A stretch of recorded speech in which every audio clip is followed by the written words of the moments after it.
and supernatural. Today, she joins us to discuss the role of the ultra-orthodox armorer. Please welcome Emily Swallow!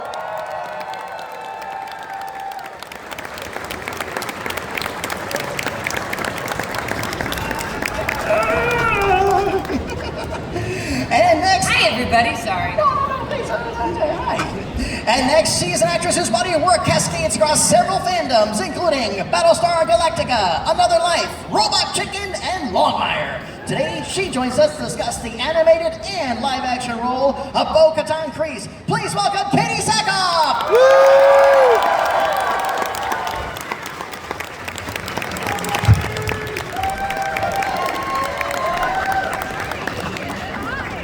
We are both representing Tate, who is still trying to get here. Yes. Yes. So if you have any questions for Tate, we're going to answer them. Yeah. Whether or not we know the truth. Right. It's true. Absolutely. Hi. Hi, ladies.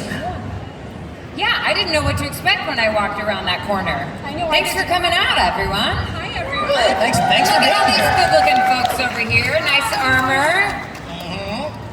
I love this. Absolutely. Well, welcome to Ocala. Thanks. Oh, so glad to be here. Your first time in the area? No, I grew up in Jacksonville. I know you're Jackson. So, Duval.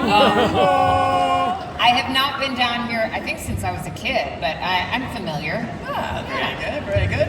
Well, thanks for joining us here this weekend. And you know what? I've heard these stories, but I would like the audience to hear this too. I would love to hear how you both came involved in these fantastic roles. And Katee, that would start with you actually in the animated form for Clone Wars. You know, it's quite a simple story. Dave Filoni was a fan of Battlestar Galactica. And who isn't? He called up the creators of that and asked them what I was like to work with, and luckily I was not an a-hole.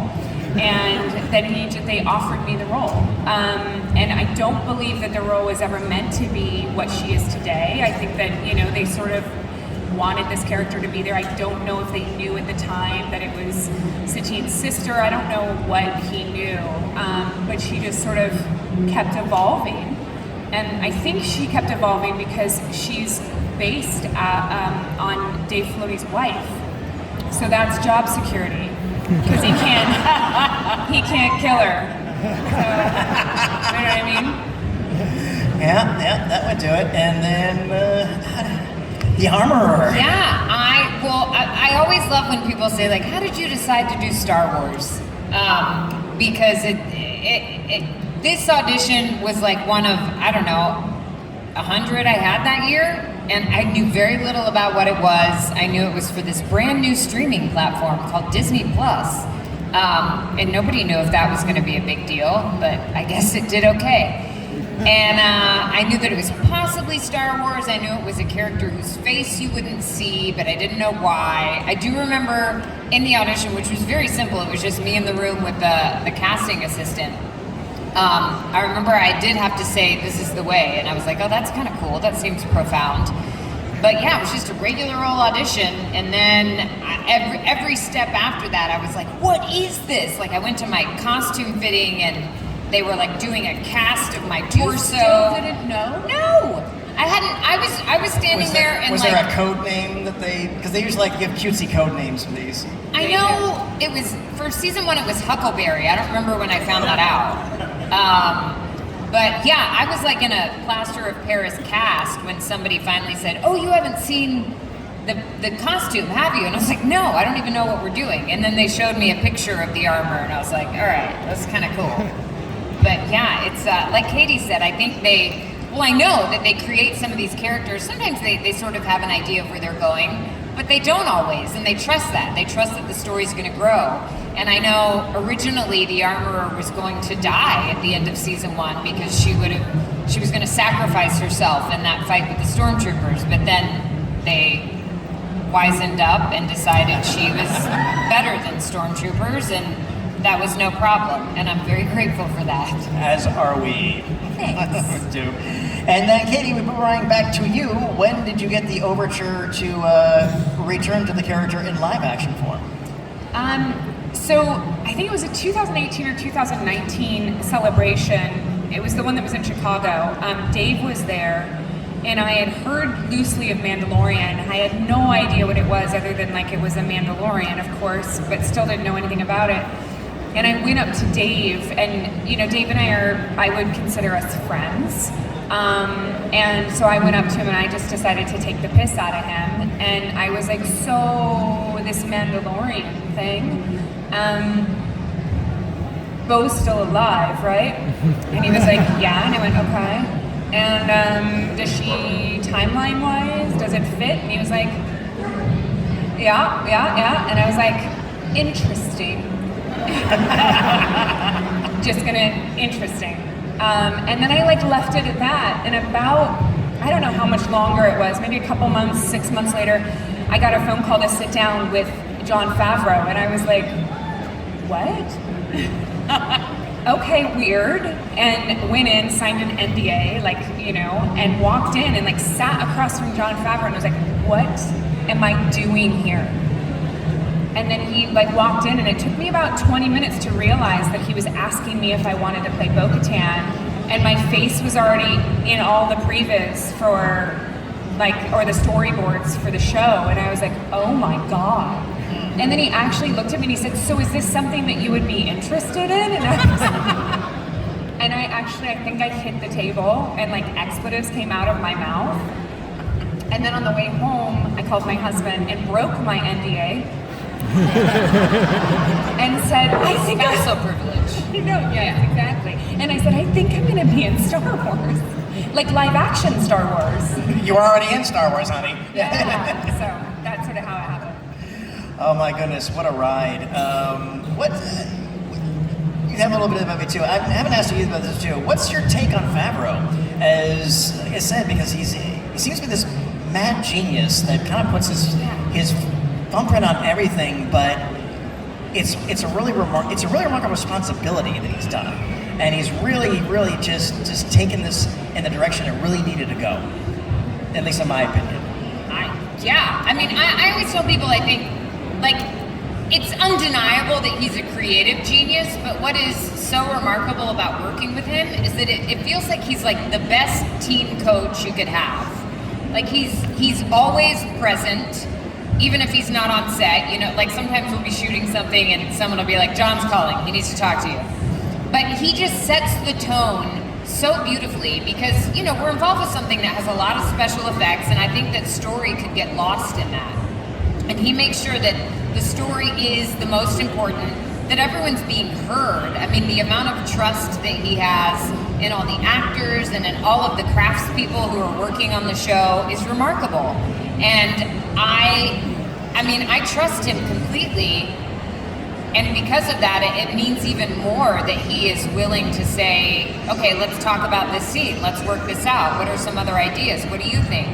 And it really is everyone, it feels is on an equal level, and he really is the best coach. He's such a motivator and such a unifier, and then it seems like everything he touches turns to gold, or Beskar. Yes. This is the way. I can't answer it any better than that. Yeah. He really is.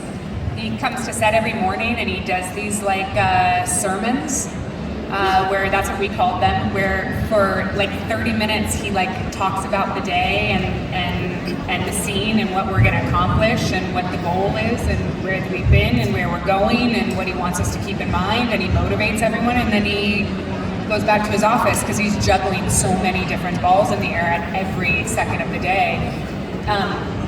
I'm so intimidated by him, but he is the type of person that calls you into his office just to give you a pep talk. He's really awesome. And I think him being an actor himself, I think there's a lot of that. It's so wonderful working with a director that comes from, who's been on that side of the camera, and then when they transition on over, they do a better job of communicating as opposed to commanding, as some directors are known to have. I won't mention names.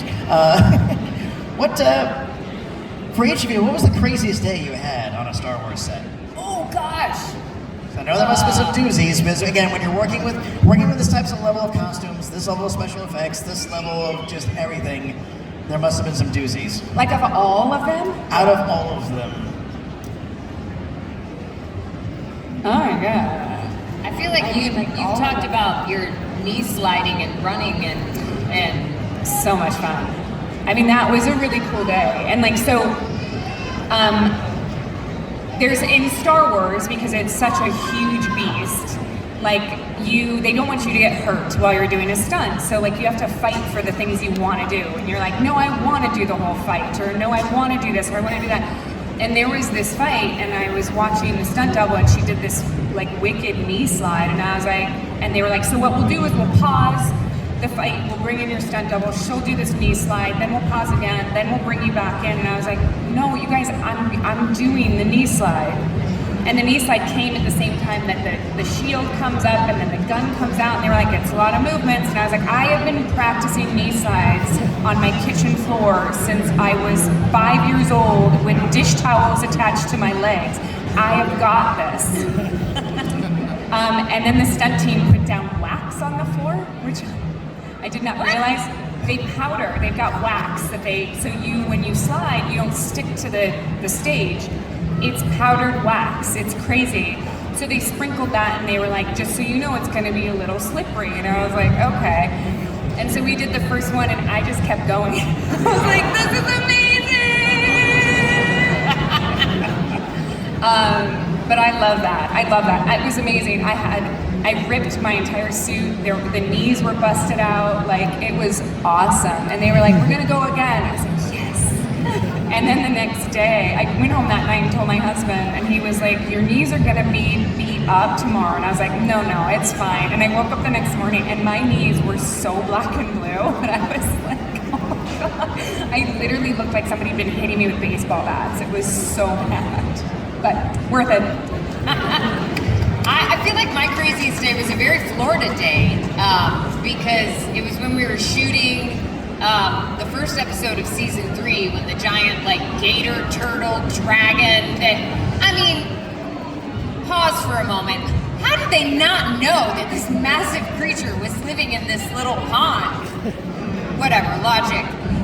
So, he interrupted the ceremony, and I also, one of the things I really appreciate about our stunt team is that they're so encouraging if we want to do stuff. And I also try to know my limits, because I don't want to be the actor that's like, no, I can do it, and like holding up the whole day. And so there was Jesse Graff, I remember, was my stunt double that day. And so we're outside, and it's hot, and all of you who are dressed in armor today, you know what that's like. And we're in sand, and we're getting in the water, and it was crazy because and as the armor, I feel like this is my fault. There were so many armor pieces just falling off of people. And I also had a very cool slidey thing in the sand that Jessie was doing, and then she taught me how to do it, which felt cool. And it was just we were in wetsuits under our armor because we had to go in the water.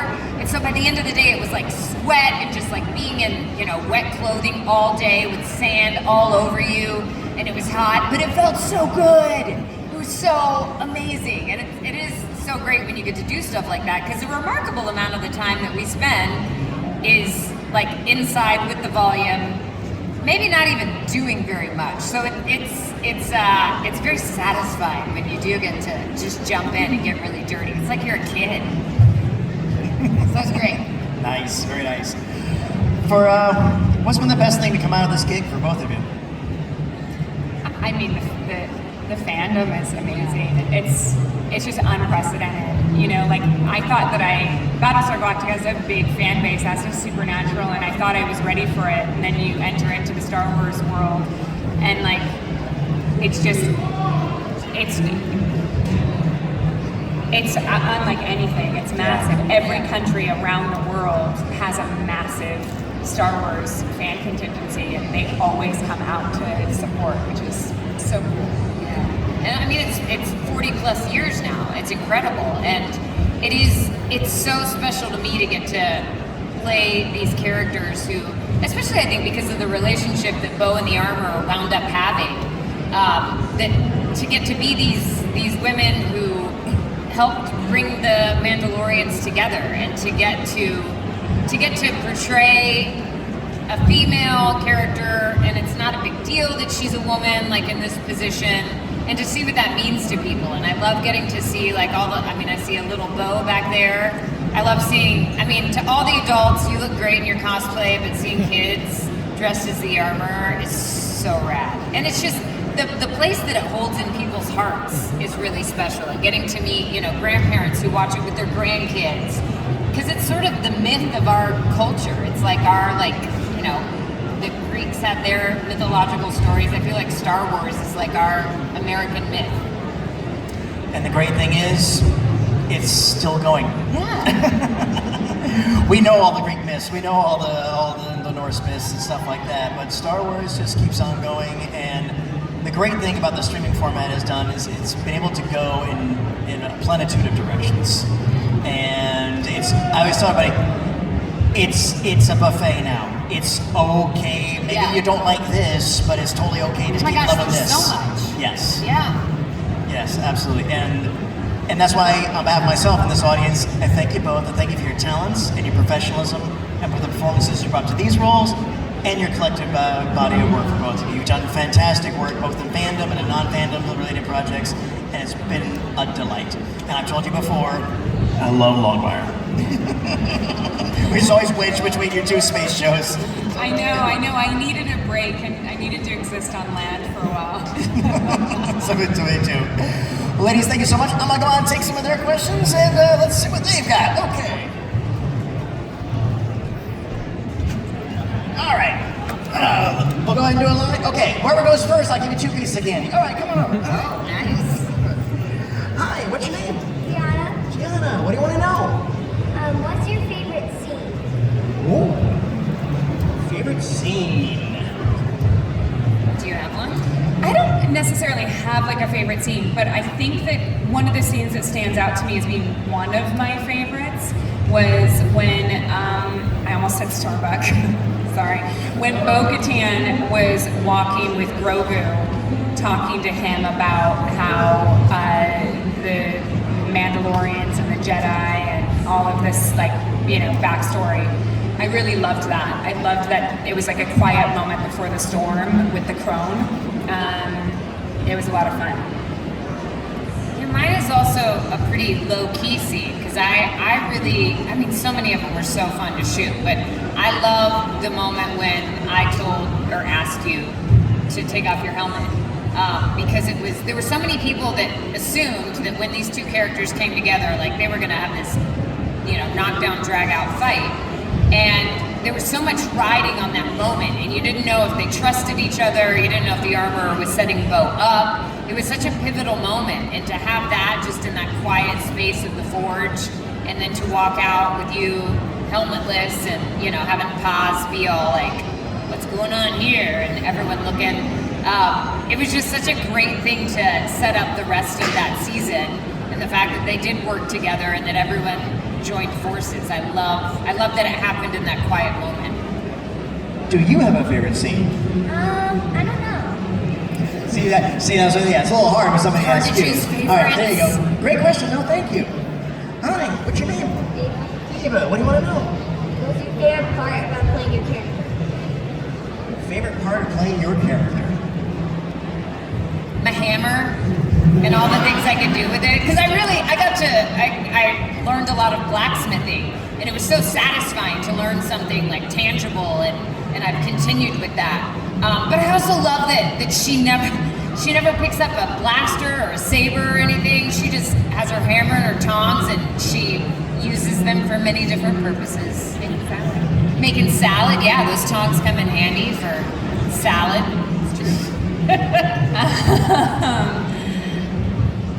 I think it was the experience overall. I have so many good memories, not only like during filming and actually like that are Star Wars related, but then actually like personal life as well. My daughter was born in the middle of season 3. So that was amazing. And she was like, I have pictures of her on set when she was like 3 months old. And you were completely sleep deprived. I was so sleep deprived. I was exhausted. I had like a lazy boy in my room that had a crib. It was pretty oh my gosh, I'm tired now. It hasn't gone away. But so that was really great too. Like I can see her on set, like talking to the the droids and stuff. It was very cute. Great question, thank you. Hi, what's your name? My name is Juliana. So at the end of the Mandalorian, most recent season, we find out that Mandalorian still have rule and the Force is within. What can you guys say, without getting in trouble, about the future of Mandalorian and the Mandalorians? Ooh. That's a very good question. It is I always say. such a good question. The Katee and I actually recently did. She did a live taping of her podcast at Rebel ScumCon, and we did a little improv where we took audience suggestions about things that might be happening on Mandalore. So Yeah, there's a dance hall. there's a dance hall. You know, Have to a karaoke bar. Have to have. There's a Buc-ee's now on Mandalore, which I think probably has like mythosaur jerky that you can buy. Probably. There were, one of the audience suggestions was that there were dead babies floating in the living water, so that's a mystery that needs to be solved. It went dark real quick, y'all. Yeah. It did. Yeah. It did. So there's a lot to explore on Mandalore. Yeah. Buc-ee's has the cleanest meditation chambers you've ever seen. And there's room for everyone. Yeah. Exactly. Great question, thank you. Hi, what's your name? My name is Rod. Hi. So as you kind of got comfortable with roles, Kate obviously been doing Bo-Katan a lot longer, but was there ever a moment during the Mandalorian writing where you felt you needed to push back, where the writing wasn't in the direction you thought the character was going? Oh. You know what's interesting is that it really was such a collaborative thing with John. Whenever you had questions, whenever something like didn't make sense, he was always available to sit down with and talk through it. And so every director was. Yeah. And so I did, during season 3, spent a lot of time with John saying, well, how is this possible? Why is she doing this? What is happening here? And then Dave as well. Because Bo is very different in season 3. And that redemption arc that she was on was something we wanted to hit perfectly. As my daughter says, there's no such thing as perfect, Mommy. We wanted to fit just the right way. And so I spent a lot of time talking to them, but I wouldn't say push back. I think collaborate for sure, though. Yeah, it was. There was never a time. I don't ever remember seeing something that made me go like, "Oh my gosh, she would never do this." And I appreciate that they were so open to talking about it. My one worry, honestly, about season 3, when they said that I was going to be in more episodes than the first season, I was a little worried because I feel like we benefit so much from not knowing too much about the armor. So I was worried it might be overexposure, but I didn't. I also really getting to be in more. So I didn't push back on that. But that was like the one moment that I was a little hesitant because I didn't know if it would be too much. But I think that they held that balance really nicely, and there's still a whole lot that none of us know about the armor. So I think that they found that balance. Scariest thing, I do scratch track work for a certain gold robot, a certain protocol droid for Disney, and they had me do a line reading and said, like, oh, the Ewoks worship me as a god. And I said, do you really mean God? Because in Return of the Jedi, he says, oh, I can't impersonate a deity with that English lilt. And then I suddenly realized how much I had stepped in it. And there was the pause, and they were talking, and then finally after the most nerve-wracking 30 seconds of my life, like, okay, go ahead and say deity. Okay, God. So it's good to work with people that are receptive, but it's not a good rule to have in professional acting. So, hi, what's your name? Rin. So I was wondering, you mentioned the breaking DNA with your spouse. Would you say that is a... Spec NDA or DNA? I am really tired. Congrade. Because among married couples, that's okay. Would you say that is a common practice in the industry? Oh my gosh, yes, more You and mean more. breaking NDAs in general or with your spouse? Oh, Yeah. I think it's expected. yeah. Like, you're allowed to tell one person. You know what I mean? Yeah. So my dad is on Facebook. He's probably friends with you all. And my dad has to sign NDAs. because he doesn't understand that you can't share things. So he came to Longmire at the end when we were filming, and I made them make him sign a fake NDA just so he wouldn't post anything online. So yeah, they're very powerful. Walt finally gets a cell phone. Exactly. All right, well, there you go. Hopefully you'll have something interesting that you'll sign. You'll find out for yourself. Hi, what's your name? Emmanuel. First of all, much respect to you, both great actors. I already had a good question, so I guess I'll just think of one. You got this. So there are two characters. Is there any teases of a future of them two coming together again, or working together, of their conflict being there? Anything you can give us with that? I wound up. They'd have to marry you to tell you information like that. Well, I wound up giving Bo a new hairstyle at the new beauty salon that's on Mandalore. What was it called? True. It was like a fox wolf. I don't know. Oh, that's right. It had a Audience suggestions. wolf fox. Yeah.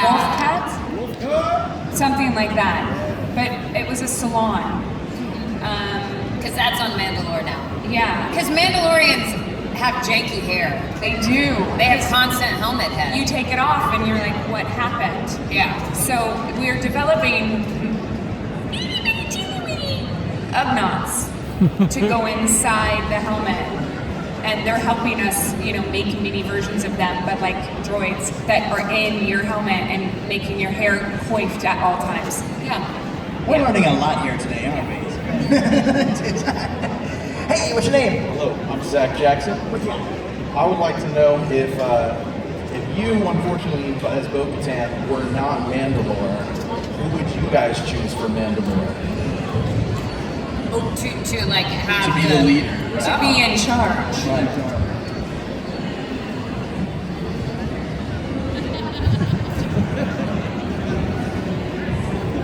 I would choose Pelimoto. Because I think it would be absolute chaos.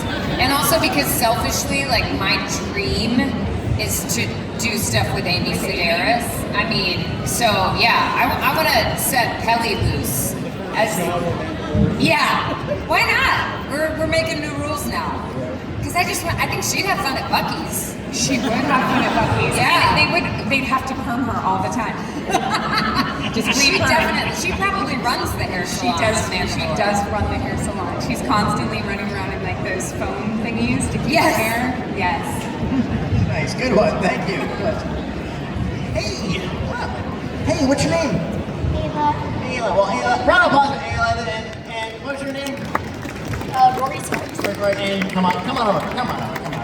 We got these three awesome female representations of Star Wars. So you've got a balloon darksaber? I know, right? Is our balloon twister in here? I met him earlier. He brought me a balloon hammer. That's so fun. Nice. So what's your question? What was your favorite season to play? Ooh. Boy, I'm torn. Because season 2 was just like super fun and it was brand new and I got to come in and be super cool and then leave with no pressure.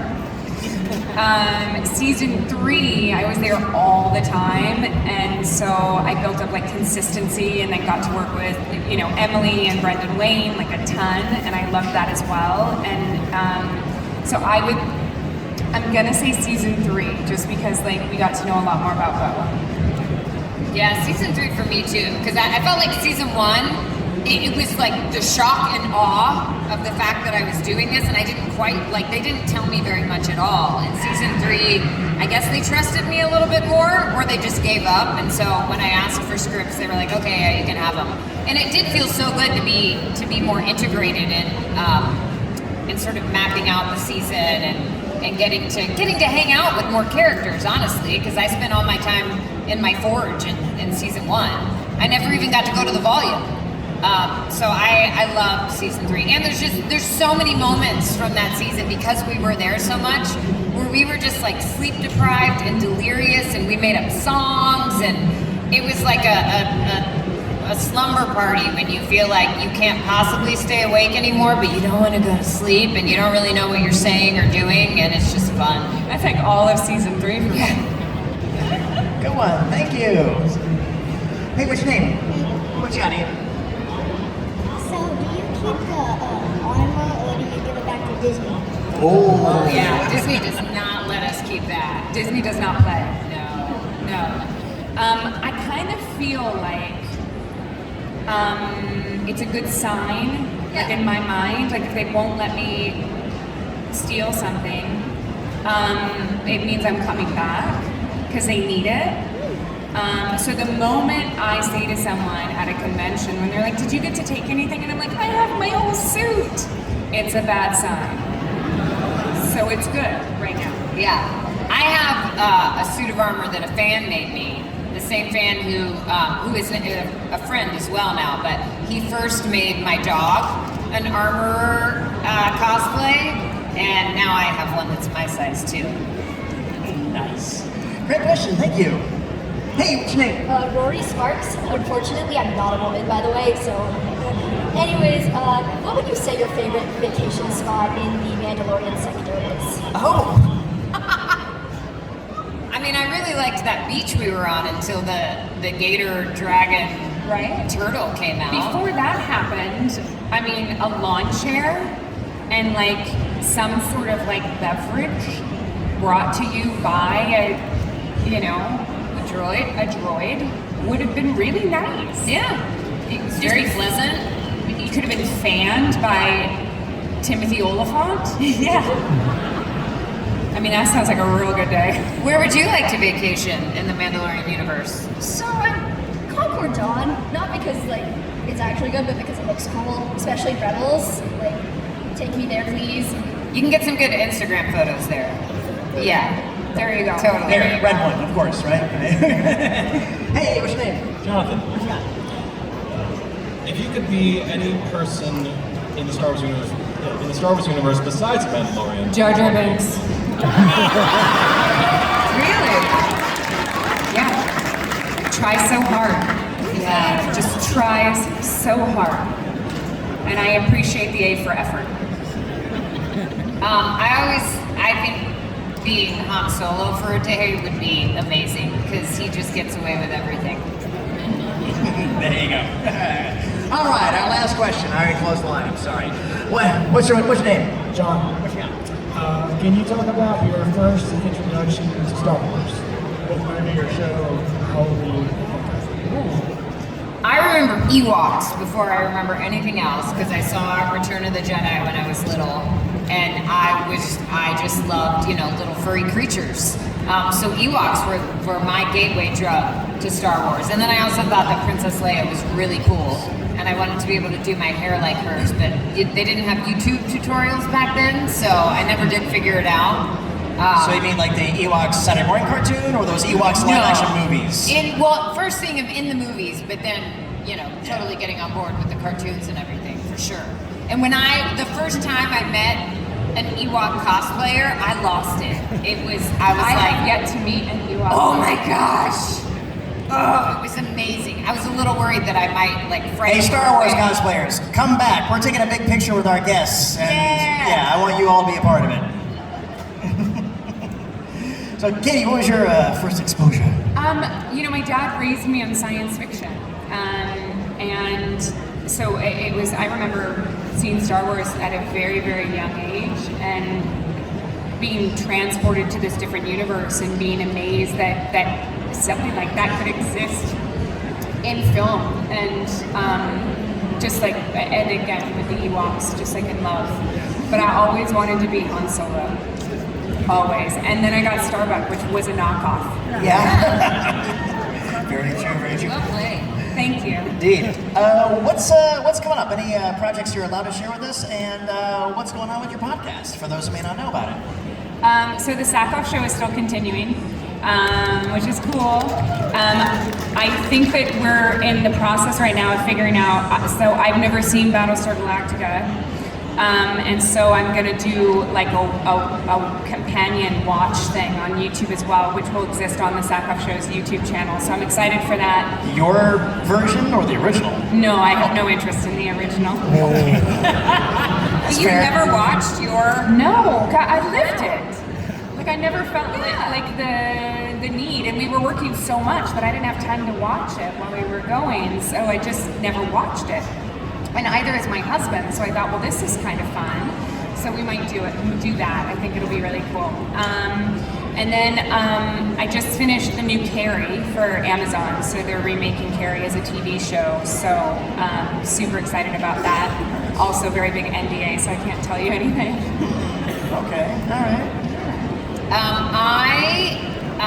I shot this movie last year that I think might finally be seeing the light of day. It's completely different from The Armor, and I dance in it. Ridiculously, but it's premiering at the Austin Film Festival. It's called Forelock, and it's a comedy about a guy who sort of looks like Superman. So hopefully you'll be able to see that soon. And I'm actually about to go start rehearsals for a play on Monday up in New York, so I'm excited to do that. So if anyone finds themselves in New York in late October, November, December, come see. Very nice. And one final question. Would you like to take a picture with this wonderful audience? Yes. All right, everybody.